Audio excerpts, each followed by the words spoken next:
Right, let's now do business on News 360, and some bulk distribution and oil marketing companies are demanding an upward price adjustment of petroleum products in order to stay in business. They explain a price war from some oil companies will eventually force them out of business. The deregulation of the downstream petroleum sector is aimed at achieving a full pass-through of increases in prices of petroleum products on the international market, effectively reaching a full pass-through of the cedi exchange rate and cost product price subsidization. Last week, the cedi was fairly stable while crude oil and petroleum prices were down. However, some BDCs and OMCs refused to release fuel, demanding an increase in prices to survive.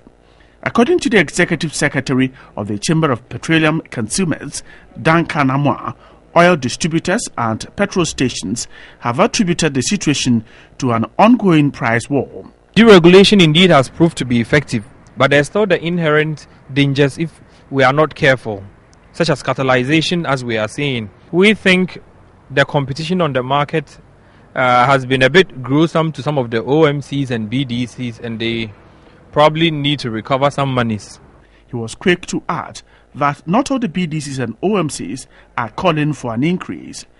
Duncan Amwa indicated the inherent challenge of an oil cartel associated with the deregulation and warns it may lead to a takeover of the business if not checked. Government should not lose focus one bit.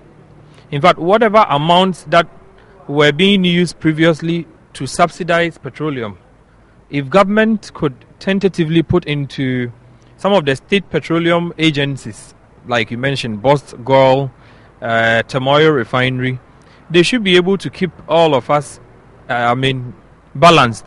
But thankfully, Gol is living up to its mandate in giving the Ghanaian consumer what it deserves to sustain the Ghanaian consumer as far as deregulation is concerned. Market pricing of petroleum products would allow consumers to benefit from cost reductions necessitated by oil price falls and also keep BDCs and OMCs in business. And the Executive Director of the Institute of Fiscal Studies, Professor Newman Kusi, fears Ghana could become debt meltdown like Greece if there is no well-grounded fiscal framework to restore debt sustainability. He was reacting to the country's current high public debt.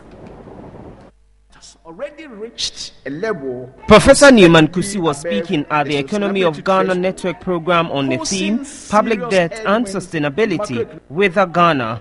He insisted Ghana's debt stock, which stands 92.2 billion cedis, which is equivalent to 69.1% of GDP, is unsustainable. According to him, $8.5 billion is required to service the country's external and domestic public debt this year if there were no rollovers and refinancing of the existing debt. And between 2016 and 2020, a total of $12.7 billion will be required to service the country's debts, and another $7.7 billion will be required in 2021 to 2025 to service the debt. So together, it is projected that Ghana will need $28.8 billion to service its debt between this year and the year 2025.